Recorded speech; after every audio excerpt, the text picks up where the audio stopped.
Welcome to the Wealth Building for Dummies podcast. We are on episode number 104. My name is Kyle Demian, and I'm joined here with Renji Matthew, and then also Benjetta Steele. We have a special guest today.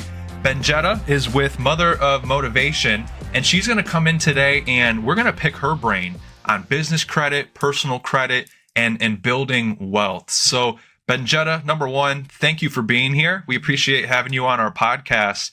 And to get us started, just give us a background on who is Benjetta and how long have you been doing this? And, what is your area of expertise? Hi, you guys. My name is Benjetta Steele, and I'm basically a serial entrepreneur. I have a lot of expertise in different areas. I haven't always been an entrepreneur. I started my journey off just like, everybody else, a 9 to 5, just figuring out life, the traditional life. I had 2 kids by the age of 17, so I was forced to start early. I was always more advanced than my friends because I had to work.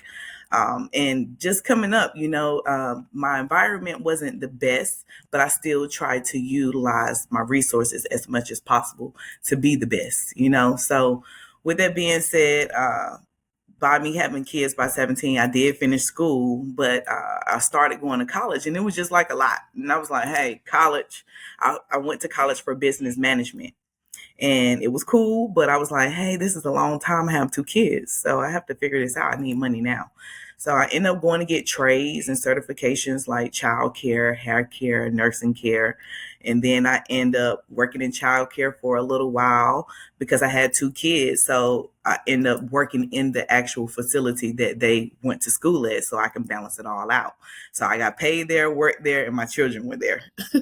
So anywho, moving forward throughout the journey, they sent me to school to get my actual degree in childcare. I went for a little bit, but once again, that timing for me was hectic. So I just did the certifications, and then from there I went and worked in healthcare. So I always had 2 jobs because I needed to maintain a decent lifestyle. So I went and got my certifications in nursing care 1, and then I went to 2, and then I went to psychiatric department, being a patient technician there, and just going through these adventures in my life taught me to care for people. It was always caring. And then I had my hair care because that was a skill that God gave me. So I always did hair too. So it was just like caring. But what hit me was I went through a traumatic phase in my life too, where I almost lost my life at 20 years old. And it put me in a different perspective, to understand the importance of having insurance. What if I would have left this earth? Who would have took care of my children? Who would have been there for me and my family? So I invested into life insurance, whole life policy to be particular, because I learned the benefits early on, term and whole life. So I got that through my job and stuff. And from there, I just started learning more about finances. Once again, I had kids early, so I couldn't really go back home. I moved out when I was 18, had my own place, have had to maintain a place ever since then. So it's like, hey, if you don't pay your bills, guess what's going to happen? You're not going to have anywhere to stay. So always paid the bills, but, ending up as Mother of Motivation, I feel like it's a life lesson. It's never something entrepreneurship doesn't just come up based on, just one thing. It's life lessons that make you, go through things. So yeah, I'm here. My company is Mother of Motivation. I feel like the life journey has brought me to be where I'm at now, understanding other people's struggles, being there for everybody else because I was way advanced, helping my mom, helping my family, and just being a mother all my life. So that is how I'm here. That's a little snippet of my life. It's a lot, but yeah, that's who Benjetta is. Mother of Motivation, helping people. There we go. Yeah. So talk about the name Mother of Motivation and what that means for you, and how'd you come up with that name?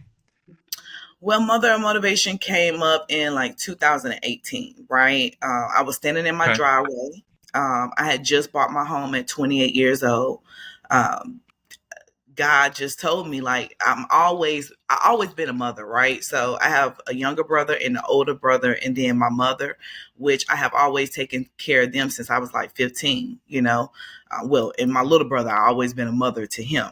So with that being said, I'm also always encouraging everybody around me to like really be your best self. Like, I'm going to be real and authentic and rare about it, but you need to be your best self, because a lot of times we lack the capabilities of being our true authentic self by living what upon other people expectations of what they want us to do.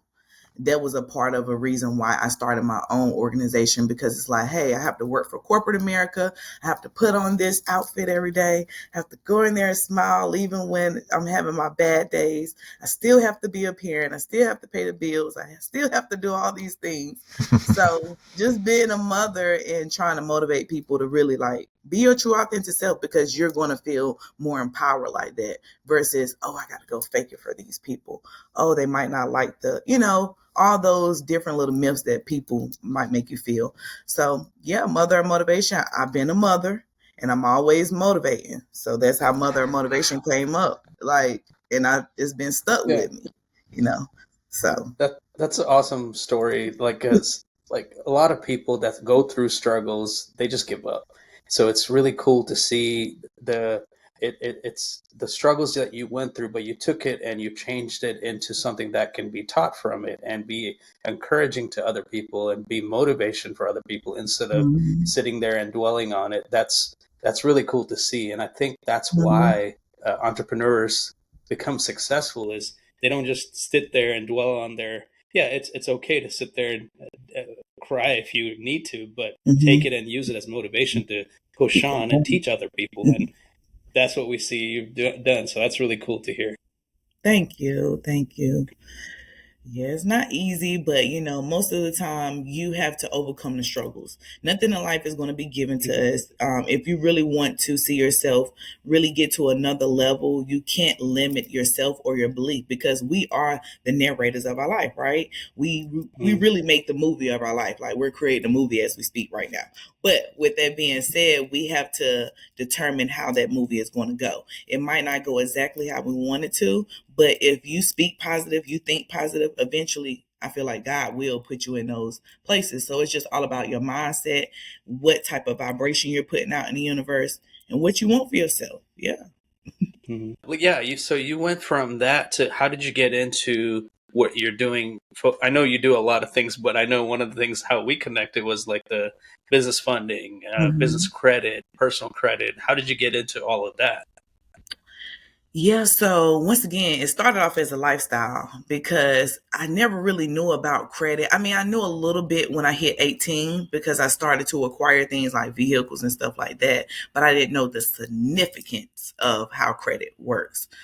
So what inspired me to get there is honestly working in the healthcare industry, and then just seeing so many of my friends and my family too. God forbid, I'm not trying to talk about them, Lord, but I'm just saying we really came from the struggle. I'm just being honest, and I have to be authentic about it.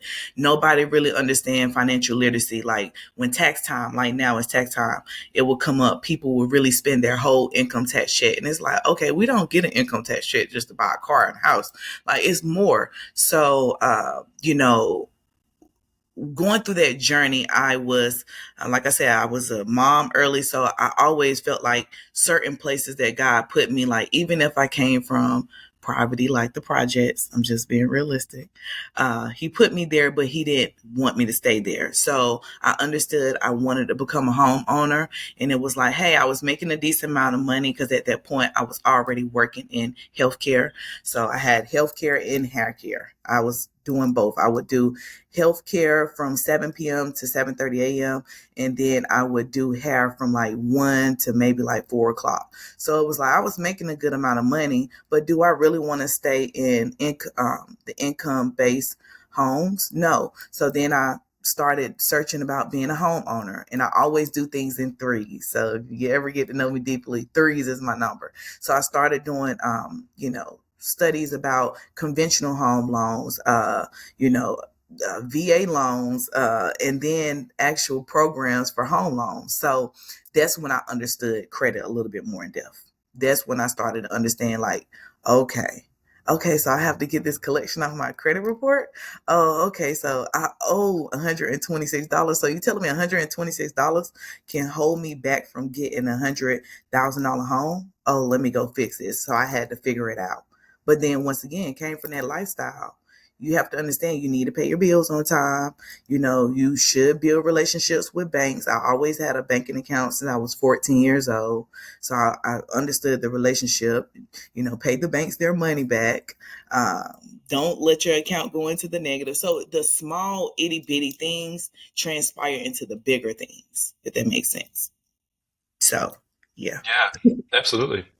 And you already touched on having a life insurance policy, and we're talking about, the credit. And we've done episodes in the past where we talked about like that's the foundations to building wealth, right? Especially if you want to leave generational wealth and you're starting from zero, there's one way to guarantee it. That's a life insurance. We're all going to pass away at some point in time, and whatever the life insurance value is can be the start to generational wealth. And then, that's like your foundation. And then the next step from there, if you are in debt, is getting debt free. And then once you're debt free, you can really start to invest, leverage money, get into business credit, which we can talk about later. But I think you've so far laid it up as like a perfect transition. Like life Mhm. insurance is the foundation, right? Then getting debt free, which I know is, your area of expertise. So you kind of started touching on a few tips for people to manage their credit and to get debt free. But like, I guess if you had, let's go more in depth on that, and what are some mistakes that you see people making that may be in debt, using their own personal credit that they shouldn't be doing, and what are maybe some solutions to that? Yes, Mr. Kyle, great question. So I do want to touch on the life insurance just really quick. Life insurance is not for death only. You can use life insurance as you live on this earth too, because IULs gain compound interest, so you can borrow off of it once it gets to a certain percentage, and whole life policies. I don't always recommend term life with my clients because it's just like I said, it's term, so it cuts off. But some of those life insurance policies you can roll over. So I just want to put that out there for the viewers that you can use whole life while you are living. It builds up value. It's like a home. It builds up equity and value. So if you ever get into a debt pool situation, which transition over, you can use some of that income that has built on that whole life policy or the insurance policy, pull it out to help you pay down some of that debt. Or if you are a homeowner, you can use some of the equity that your home has built up, pay down some of that debt. Or we could start from the beginning and work on our budgeting skills, because most people end up in bad credit because they're living above their means. It's not that we just wake up with bad credit. You're spending too much money. You're living outside your budget. So one thing I have taught myself is I don't want to try to keep up with the Joneses. I want to live for what Benjetta can do. I don't want to buy no, I'm Benjetta and I want a Benz and I'm going to have my G-Wagon. I told y'all that when we went to the car show. But when Benjetta budget gets to G-Wagon status, then that's when I'll go get that G-Wagon. But I don't want to keep up with nobody. I don't want to portray an image that God hasn't made me quite yet to sustain, right? So that's our biggest thing. We have to stay in our budget because we will be able to pay our bills on time. Always have a budget set aside monthly. If you're bringing in a certain amount of income, have those funds allocated. 50% goes towards paying your priorities, your bills, your light bill, your water bill, your car note. 30% should be allocated to, amenities like household supplies, maybe childcare, things you want to do with your kids on the weekends. And then 20% really should go for investing in savings, right? So that is how I like to teach my mentees and teach people around me. Like, let's think about a budget, because you wouldn't be in a situation if you weren't trying to stay in that high-rise apartment that's costing you $2,000 when you can downgrade and save $500 to be able to upgrade to get to that home that you desire, you know? So, Pretty much knowing where your money is going. You need to know. yeah. Yeah, it's a great point. I think it's funny when people come and talk about those things, because that's the stuff that we try to hound people on: getting your budget right, getting insurance, and how that's the foundation, and all the education that we provide. So it's cool that you got to touch on that. But yeah, Yeah, I so love you this were space. going to talk about.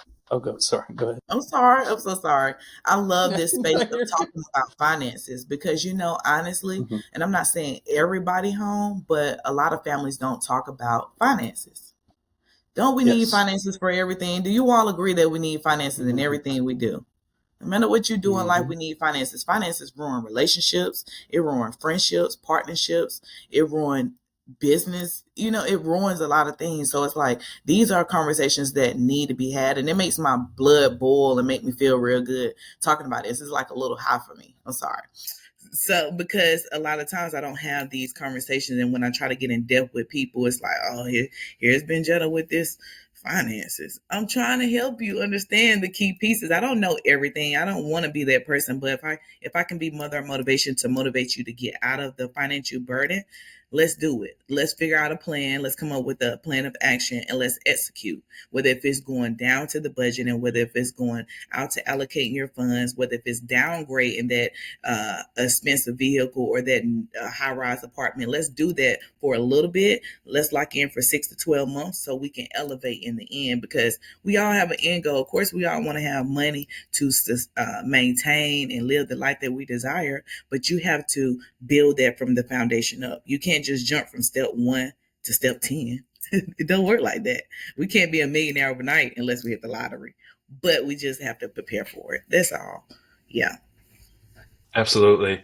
And you mentioned keeping up with the Joneses, which is a very interesting thing. Like, and I'm curious, I wouldn't know, but like 20 years ago, 20, 30 years ago, when social media wasn't around, I don't I don't know this, but I don't think that was as much of a problem as I think it is, today, right? Because on social media, I feel like you get to see people's highlights of their lives. You don't see the downtimes, you don't see the low lights. It's only the highlights. And I think that encourages more and more people to try to keep up with their peers in the Joneses, to get the high rise apartment, to get the nicer car because so and so has it. And I think actually what's even more dangerous, maybe not so much your peers, but seeing the wealthy, imagine this, like we have access to see the daily lives of the people that are at step 10, like you just mentioned. And if you're at step 1, number 1, you step 10, the people at step 10s as motivation, follow what they're doing, but just don't follow how they're spending their money, right? And so like, do you feel the same way? I think I guess I won't put any words in your mouth, but how do you feel social media, I guess coincides with people overspending and kind of getting themselves into some holes? Oh, Kyle, you just hit me with the bangers. Yeah, no, that's an excellent question. No, I really, because all this resides with me, and this is the conversation that I've been praying for. But it really puts us in a place where we start to want to compare ourselves. Like it should never be a competition with you and what's on the other side of the camera, because you don't know what sacrifices they made. You don't know what debt they're in. A lot of times these celebrities will put themselves in debt and spend all their business credit and funding to look like the part. But we can't prejudge because you don't know. I always say this. You can be a millionaire, but if you have a millionaire expense, you're just as broke as the person that makes $2,000 or 1,000. You get what I'm saying? Because you could be making a million, but if you're spending a million at the same time to keep up with the lifestyle that you have put upon yourself, then you still kind of broke, if you think about it. So, we have to remove that perception. And once again, everything starts up here. I don't want to keep up with nobody else. I want to keep up with who God made me to be. And that's what a lot of people should focus on, because maybe if they thought about what they should be doing versus trying to keep up with the Joneses, they would be a little bit step further and get into their results, right?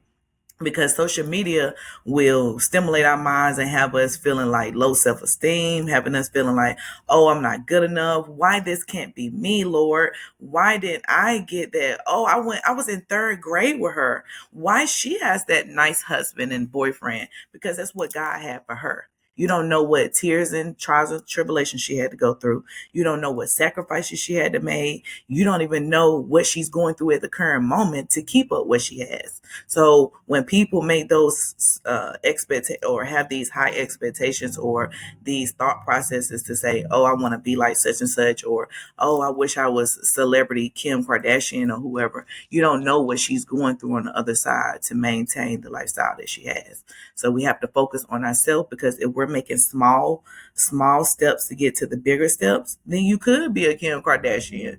Maybe just try to implement, hey, go get a mentor like Kim Kardashian and say, hey, I'm willing to invest my tax money and for you to be my mentor so you can teach me the steps that I need to. But don't go over there trying to pick Kim Kardashian brain for free, because she's like, no, I can't help you.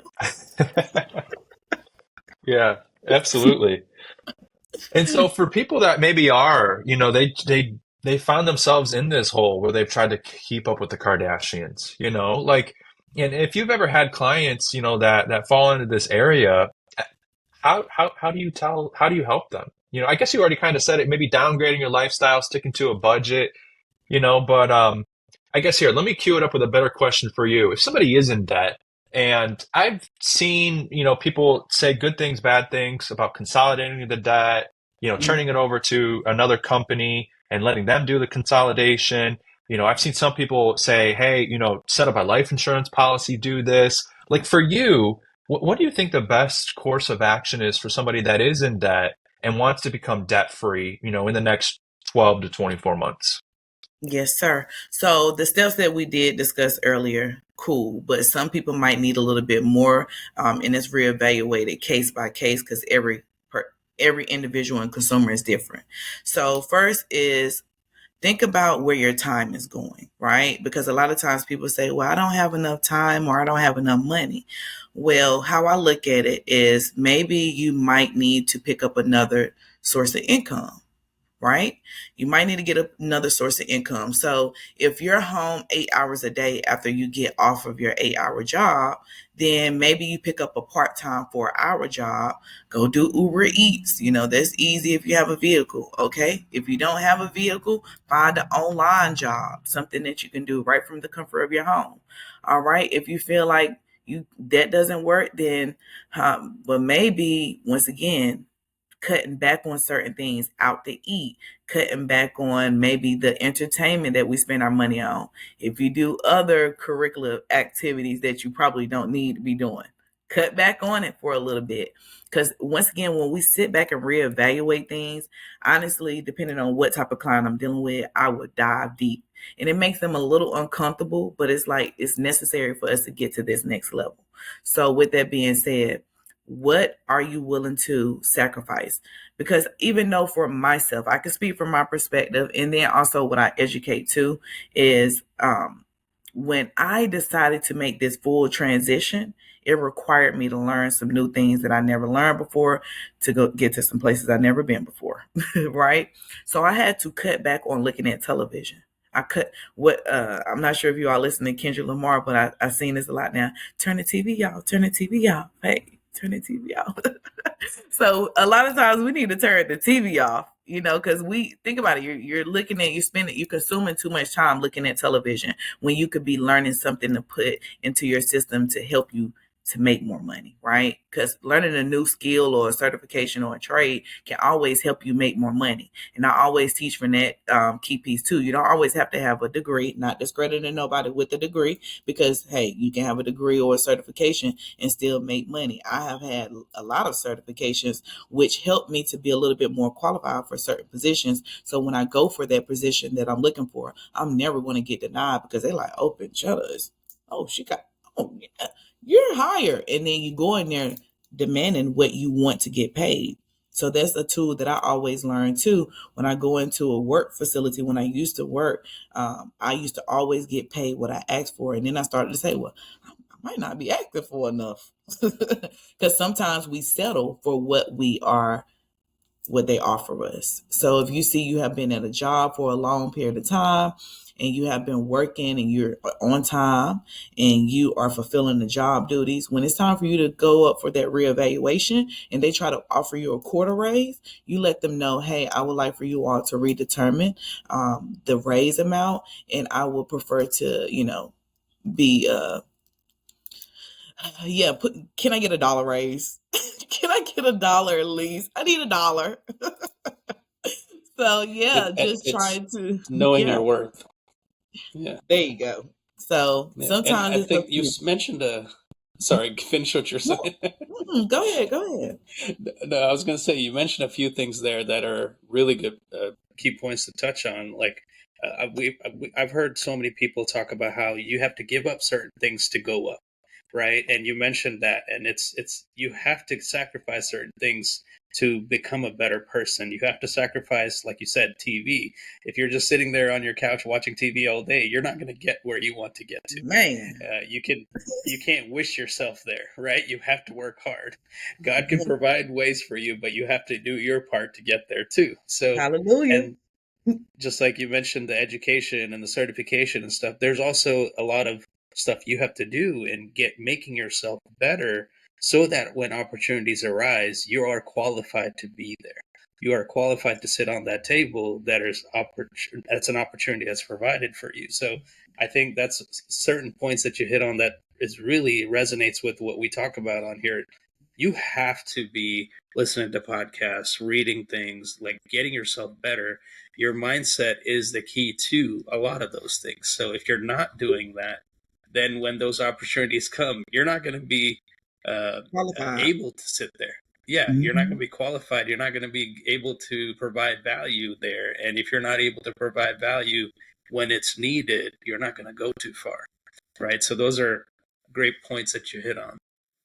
Thank you. Thank you. Yeah, and that's really the things I went through in life. So I only can teach from a Mm-hmm. perspective of what I went through. It's like, darn, Yep. Benjetta, I know I want to be a millionaire one day. I'm not quite there yet, but I know if I keep learning and investing into these mentors and coaches, I'm going to earn it. Mm-hmm. So, yeah. Benjetta, we're about 26 minutes in, and I can understand why you called your company Mother of Motivation. It all makes sense because yeah, you've got a really good way with speaking, and I can tell you're a leader, and people trust and believe in you, and you motivate them. So I love that. And Thank not only can you help people, absolutely, and yeah, not only can you help people, get out of debt, if they're in debt, but people, you mentioned something earlier. You said people don't know how credit works, and people don't know how to leverage credit, whether it's personal or business, but how to leverage credit to actually go out there and help them start a business or to elevate their lives and to make more money. So, like if you can, like dive into what number one, what do you mean by people don't understand how credit works, and then what are some of the ways that people actually can leverage credit to improve their life? Yes, sir. So once again, I don't I don't want to always say me too or use my story, but I'm just going to speak from my perspective. And once again, I feel like what I suggest, I basically came from here to working on it to get it up here. So it should be able to help everybody, right? So understanding how credit works as a whole, once again, it's a tool. Just like I think one of you guys just said, you have to use those resources to leverage up. I got criticized so much coming up because I did use resources. I'm like, hey, I'm gonna use this as a stepping stool, this and this and this, and it worked out for me. So you utilizing resources and understanding how important it works hand in hand with your life, but understanding, I started understanding credit a little bit more in depth when I hit about 26 years old. Like 25, that's when something clicks in my head like a light bulb. Like, oh, I need to get a house. Oh, I need to be building because it takes you about 30 years to pay a house off. I'll be about 55 if I get it now. It's going to take me forever to pay that house off. So I always thought from that perspective. But with that being said, understanding that we don't want to wait till we need credit to understand credit. If someone would have taught me about financial literacy and the foundation is credit before I hit like at 18, I would have been a millionaire already. I guarantee you that. because I would have leverage credit. And honestly, it's a tool that the rich people use. And the more and more I grow in leadership and mentorship, I'm learning that, wealthy people do not use their own money. They use other people's money, OPM. So with that being said, I'm going to speak from a consumer's perspective when it comes down to credit, because most consumers are using credit for big purchases like purchasing a home, purchasing a vehicle, when they might go to Macy's or TJ Maxx and they want to get that Macy's, the merchant credit card, they're going to use credit for that, right? Or they might go to the bank and get their first credit card. Well, I know from my lifestyle, a lot of times grandparents were like, oh, only get one credit card, sweetheart. You don't want to mess your credit up. So, yeah, you never really understood. I can go to the banks and create multiple relationships with multiple banks and be able to, they loan me other people money, which is the bank's money. So therefore I can use it for investing. But from a consumer's perspective, we think that we need good credit for just purchasing, making those big purchases like the home, the car, and so forth. Well, once you get to that place, it's like, okay, I have good credit. I'm paying my bills on time. I'm not maxing out my credit cards. My utilization, I'm keeping it below. I'm staying in my budget. I'm staying in my tax bracket. I'm not applying for too many things at one time. Understanding all those data points, which is how you maintain a strong credit profile. That's how you build over a period of time, the history of your lifespan, depending on when you start to build credit, which most individuals start at like 18 because they go to college, acquire a student loan, and then that's probably more than likely the first thing that's on their credit profile. Well, it's important, once again, from a consumer's perspective, to pay your bills on time each and every month. It's important for you to not inquire on too many different accounts, just applying for vehicles everywhere. Like, say, for example, when you go to the car dealership, this is something that a lot of consumers aren't aware of. Every time you go to a dealership and you apply for a vehicle, they're running your credit through multiple creditors to see who's going to approve you first. So there might be anywhere between 5 to 10 creditors, depending on who picks you based on your credit profile, which as a consumer, they don't know that they're not supposed to do that, but it's illegal for them to do that. But when they're, doing the car salesman tactic on you and they're talking fast to you like a salesman, you don't know what you're getting yourself into. So that hurts your credit profile and it also decreases your credit report, right? So what I would recommend is to never let a dealership run your credit multiple times. Go directly to a credit union. A credit union is going to be more favorable. The interest rates are going to be much lower and it's going to be much consumer friendly, where it's not going to hurt your credit profile, but it's going to help you in the long run to save money on interest rates. Because a lot of times we don't think about interest.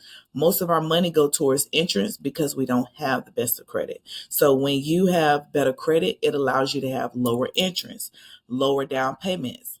And technically, by law, it's against the law to charge a down payment when getting a vehicle, but they do it anyways, right? So if you have better credit, what I have learned in my last 6 years of just really knowing how to handle things now, when you go and you acquire on a new vehicle, for example, and you go to a credit union is not going to charge you a down payment on a vehicle, right? But if you go to the dealership and apply for that vehicle, they're going to charge you because the financing team wants to make some money. The salesman want to make some money. All right, you better make your money on the back end and put it in this thing, but I'm not paying you no down payment. And I'm walking out of here with no money out of pocket because this is how I go to the dealership, because I'm telling you from my perspective. I know what my credit sits at. I know that my credit profile shows credibility to where I don't have to show documentation because of that structure. And I know you're not going to charge me high interest. I'm looking at anywhere between 3.9 or below, depending on where the, interest rates are at that moment with the economy, right? So with that being said, once you know how to use credit, nobody can really get over on you financially, right? Banks, creditors, whatever. They can't, because it's a tool. It's a tool and a resource that you leverage. So once again, consumers can use credit to help them maintain a lower lifestyle when it comes down to expenses. They can save money. The better your credit, the better your lifestyle. It also plays a part in your vehicle insurance, your life insurance. A lot of people don't know that, but if you have certain credit monitoring services, it will show you like, all right, my car insurance is going to be cheaper because I'm more credible, my credit score kind of has that factor. Saving money throughout life by having better credit allows for you to invest more into your children's college, or invest more into, mentorships to help you expand your mind to match your goals, helping you to invest more money into starting that business that you desire to start, so that is how it works for a consumer. Now, would you like for me to talk about entrepreneur, a business owner? Yes, Okay. go right Yeah, let's do ahead. it. So a little bit about the business perspective.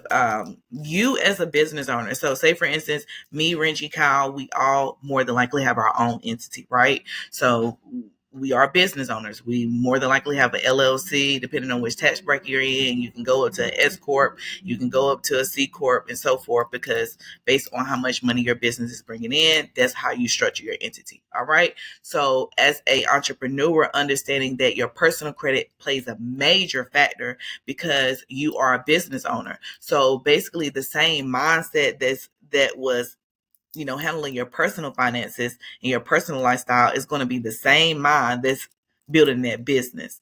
So if you go into the business with the same bad habits, of having poor financial habits or not knowing how to invest your money, you're going to take that into your business, right? So it's important that we rewire our mindset around money and credit. So therefore, when we want to become an entrepreneur, you understand how your budget is going to be set up, how you're allocating your funds, where your money is going into. I don't need this so much product here, or I don't need to be invested into this quite yet. I need to wait, right? So as a business owner, you are the personal guarantor of that business, right? So Renji is the personal guarantor of his business. Kyle, you are, and I am too. So when it's time for me to go to the bank and say, hey, Mr. PNC or Mr. Chase, can I borrow $50,000 from you because I'm trying to invest into my small business and I just need a little bit of help so therefore I can get off my feet? Where Mr. Chase looks at your personal credit profile, and Mr. Chase, because he has to use some type of credibility, you're a new business owner. He don't know whether to trust you or not. He don't know who you are. You could be running off on him with his money. He want to know that you pay your debt on time. So Mr. Chase say, well, let me see, Mr. Kyle. Let me see if you are credible for this actual $50,000 funding that you're trying to borrow from me. All right, he does his research, and Mr. Chase say, well, I see, Mr. Kyle, your credit profile is outstanding. So you as the business owner, of course, I'll let you use this, my funds, this $50,000 at 0% interest because you show trustworthiness. You have built up your credibility. You have shown me and the world, rest of the world, that you can manage this money. Here is a line of credit, a credit card with $50,000 on there. Okay, so I'm going to let you use this to build your brand and business. Okay, then we have Mr. Smith over here. Mr. Smith, he doesn't pay his bills on time. He's been staying with his mama all his life. He's been just not trustworthy. He can't even pay his auntie back $100. So Mr. Smith goes into the bank and he said, well, nobody wants to hire me because I'm not educated and I don't want to go learn that because I'm too old. I don't feel like I'm 40 years old. I don't want to go back to school for anything and get no certifications. And I like looking at my TV, so I'm not going to turn it off for you or nobody. But I'm going to start my own lawn care business because I know I'm good at cutting grass. But I do need some equipment for my business, and I do need some gas and stuff for it. So let me go to old PNC and see if he'll let me get some money.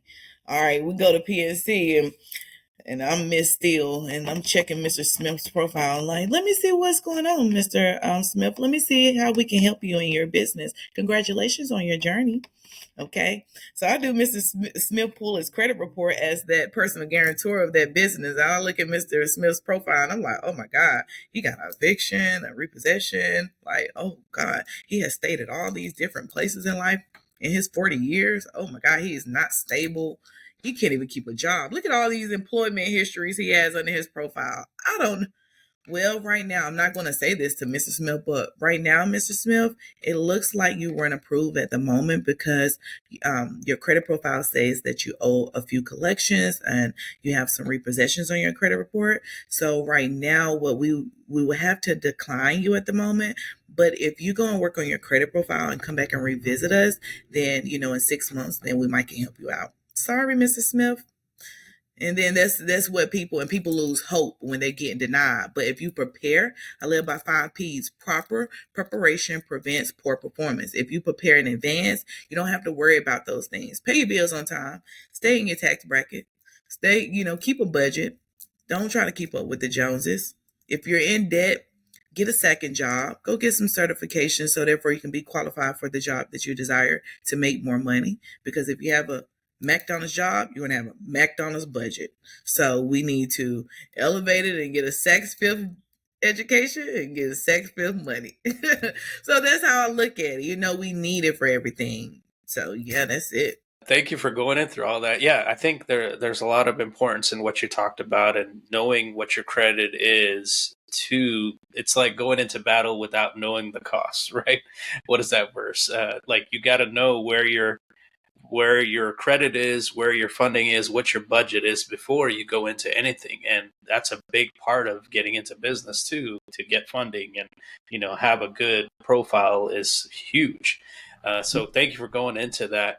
Is there anything, as we wrap up here, anything that we didn't cover that you want to go over? Yes, I just really want to say, even from the entrepreneur's perspective, because I've been an entrepreneur really all my life since I was 7 years old, but I still always maintain, work history and so forth until I really stepped out fully as an entrepreneur and said, hey, I'm going to step out on faith and understand that God is really the foundation to get into the next journey. Because a lot of times we don't know what our next path is going to look like. We don't know where we're going to be in the next year. And the person I am today is not the person I was last year. So you can't hold those, misperceptions or hold your past accountable for your future, because really our future is right now. So we are making a determination to change the projection of how we handle things, so that falls into the category of finances.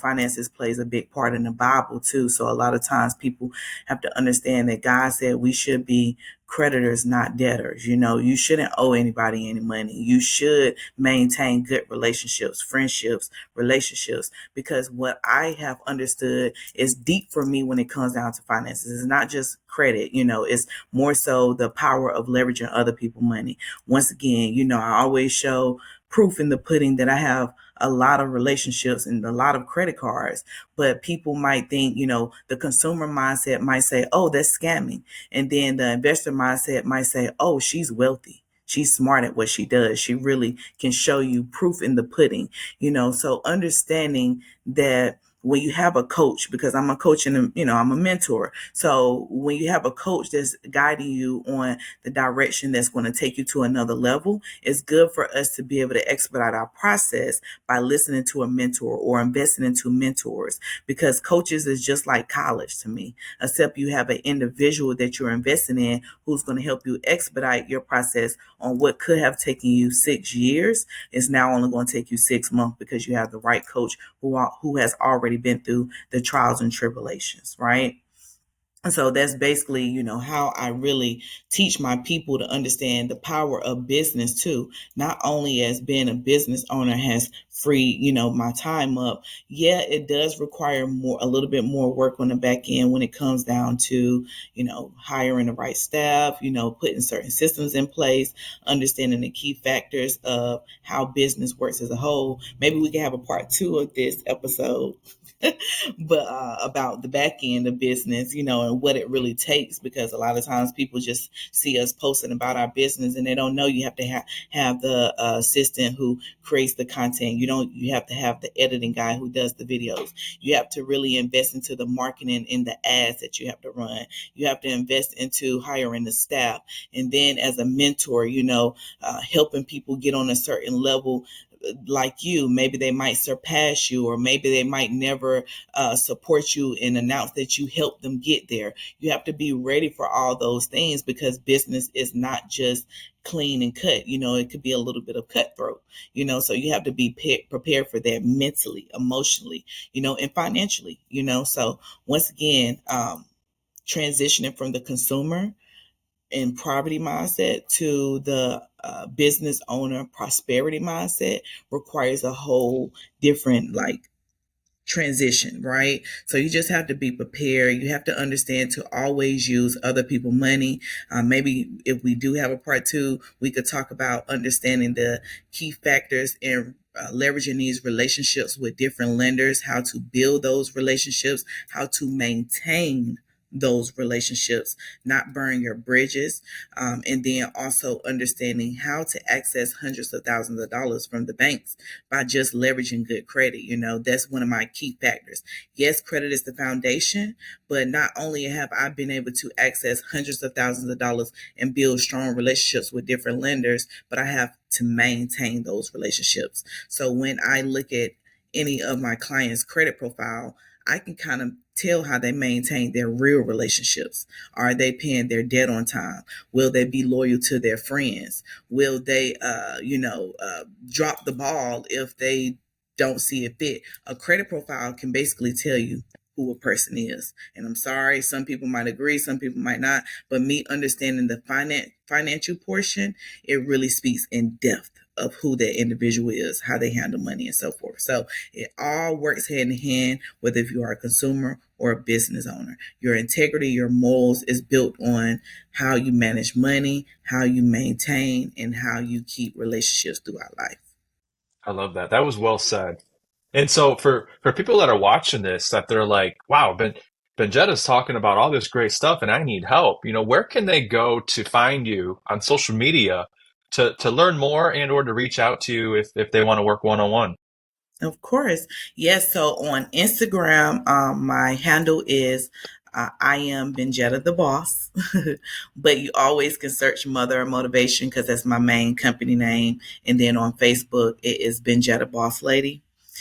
So yeah, Facebook and Instagram. And then I have a YouTube as well, which is Mother Motivation, which I'm working on building that up as well. So my goal is to help 300 entrepreneurs in the next 90 days to get their credit to a certain level, at least a 700 or above, and be able to help them access their first $100,000 in funding.